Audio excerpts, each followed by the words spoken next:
আলাইকুম ওয়া রাহমাতুল্লাহি ওয়া বারাকাতুহু। ওয়া আলাইকুম আসসালাম ওয়া রাহমাতুল্লাহি ওয়া বারাকাতুহু। আপনারা সবাই ভালো আছেন না? আলহামদুলিল্লাহ। আমিও ভালো আছি আপনাদের দোয়ায়। আমি এখানে নিয়মিত আসতাম, আজকে কিছু চিকিৎসা স্বাস্থ্য থেকে ব্যস্ততার কারণে আমি আসতে পারিনি। তো আমি আগে ক্ষমা চেয়ে নিচ্ছি, এখন থেকে আমি আশা করি কন্টিনিউ করব। তো আসলে আজকে যে দিনটা সামনে আসতে যাচ্ছে 10ই মুহররম, এই দিনটা ইসলামের দৃষ্টিতে অত্যন্ত গুরুত্বপূর্ণ দিন, পাশাপাশি অনেক বেদনা। 680 খ্রিস্টাব্দের এই দিনেই আমিরে মুয়াবিয়া তার দীর্ঘ খেলাফত জীবনের অবসান ঘটিয়ে যখন অন্তিম সত্তায় চলে গেছেন, ঠিক তখনই উনি তার অযোগ্য মধ্যবয়ে অত্যাচারী এজেন্টকে বলিবার মহান দায়িত্ব দিয়ে দেন। বুঝলেন, তা কানা হাতে কুড়াল তুলে দিয়েছে। এই এজেন্ট মধ্যবয়ে বলিবার দায়িত্ব পায়া কি করলো, ইমাম হুসাইনের মৃত্যুর পর কারণ জারি করলো। উনি মদিনা গভর্নরকে চিঠি দিলেন, যদি এজিদের কাছে ইমাম হুসাইন রাদিয়াল্লাহু তাআলা বায়াত গ্রহণ না করে তাহলে তাকে হত্যা করা হবে। কিন্তু আপনারা জানেন, সত্য ন্যায়ের একনিষ্ঠ প্রতীক লাল পতাকার অধিকারী ইমাম হুসাইন কিছুতেই অত্যাচারী মধ্যবয়ী এজিদকে খলিফা হিসেবে মেনে নিতে চাননি। উনি সশরীরে বিভিন্ন ঘটনা অন্তরাল ফিরে কারবালার মাঠে দাঁড়িয়ে যান। এক ফোঁটা পানির জন্য ওনার গলাটা শুকিয়ে যাচ্ছে। এদিকে এজিদ বাহিনী এবং সীমার মুখোমুখি। উনি কত কাকুতি না করেছিল, আমার কি দোষ ছিল, তোমরা কেমন এমন করছ? আমি তো যুদ্ধ করতে আসিনি, আমি তো আমার দায়িত্ব পালন করতে এসেছি। আমি তো তোমাদের রাসূলের দৌহিত্র, আমি তো শেরে আলীর পুত্র, আমি তো মা আমিনার কলিজার টুকরা। তাহলে তোমরা কেন এমন করছো? তোমাদের রাসূলকে বলে যায়নি আমি জান্নাতের যুবকদের সর্দার? তুমি জানো আহলে বাইতের সদস্যদের হত্যা করলে কি হবে? তোমাদের পরিণাম অনেক ভয়াবহ হবে। আমার মতোই একটিও তোমরা আর পাবে না। আমি তো তোমাদের কোনো কষ্টই দিইনি, আমি তো তোমাদেরকে কোনো ক্ষতি করিনি। তোমরাই তো বলেছিলে, আমাকে আমন্ত্রণ জানিয়েছিলে, তোমরাই তো বলেছিলে আমাদের কোনো ইমাম নাই, তাহলে আজকে কেন এরকম করছো?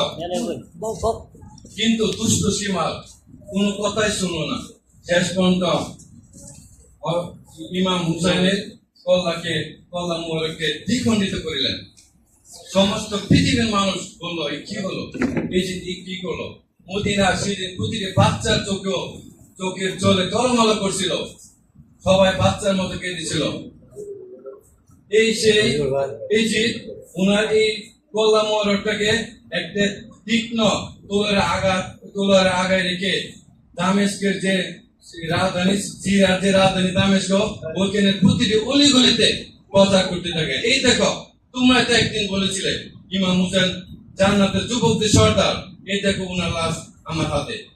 নাউযুবিল্লাহ মিন যালিক। বড় দুঃখের বিষয়, আজকে আমাদের সমাজে কিছু আলেম নামে জালেম রয়েছে, যাদের মাহফিলে লক্ষ লক্ষ লোকের সমাগম হয়, যারা আমাদেরকে ফতোয়া দেয়, তারা আজকে মোটা অঙ্কের হাদিয়া নিয়ে আমাদেরকে বলে বেড়াচ্ছে এই জিদকে কাফের বলা যাবে না, এই জিদ ভালো মানুষ, এই জিদ ধার্মিক ছিলেন, এই জিদের কারবালার যদি এই জিদের কোনো দোষ ছিল না, এবং এই জিদকে কাফের বলা যাবে না। এই জিদের নামের পরে আলাইহি ওয়াসাল্লাম বলতে হবে, উচ্চ স্বরে বলে নাউযুবিল্লাহ। আমাদের রাসূল পাকের কলিজার টুকরাকে দ্বিখণ্ডিত করলো, মর্মান্তিক হত্যা করলো, আর এই জিদকে কাফের বলা যাবে না। এই কোন ইসলাম? এই কেমন কথা? কোথায় পেলে এই দান্দাবাদী বুঝা? কোরআন খুলে দেখুন আল্লাহ কি বলছে, আও কাসতামা বিল হককে লাম্মা চাও, যদি আল্লাহর পক্ষ থেকে কোনো সত্য আসে, আল্লাহ সাবি জাহান্নামা মাশাআলিল কাফিরিন, জাহান্নাম কে কাফিরটা আবাসস্থল নয়। দেখছেন, কোরআনের এক আয়াত যদি আপনি অস্বীকার করেন, আপনি কিন্তু নিঃসন্দেহে কাফের। তো আমাদের ইমাম হুসাইন কি আল্লাহর পক্ষ থেকে আসে নাই? আমাদের রাসূল পাক কি বলেছেন? আন্নাল হুসাইন ওয়াল হুসাইনি সাইয়্যিদু শাবাবি আহলুল জান্নাহ। ইমাম হাসান এবং ইমাম হুসাইন হলো জান্নাতের যুবকদের সর্দার। এবার আসুন হাদিস শরীফে, হাদিসে কি বলছে? সিবাবুল মুসলিমা ফুসুকুম, যদি কোন মুসলমানকে গালি দেয় তাহলে সে ফাসিক, সত্যভ্রষ্ট, পথভ্রষ্ট, ও কিতালু কুফরুন, এবং যদি তাকে হত্যা করে তাহলে কাফের। দেখছেন তো এই যে বাহিনী কি ইমাম হুসাইনকে হত্যা করে নাই? আর কিভাবে দলিল দিব? আর কত দলিল দিব? আমাদের সুন্নি আলেমরা অনেক গলা ফাটাচ্ছেন, কিন্তু কোনো কাজ হচ্ছে না। কারণ তাদের কুকর্ম দ্বারা তাদের বিবেক আল্লাহ উঠিয়ে নিয়েছেন।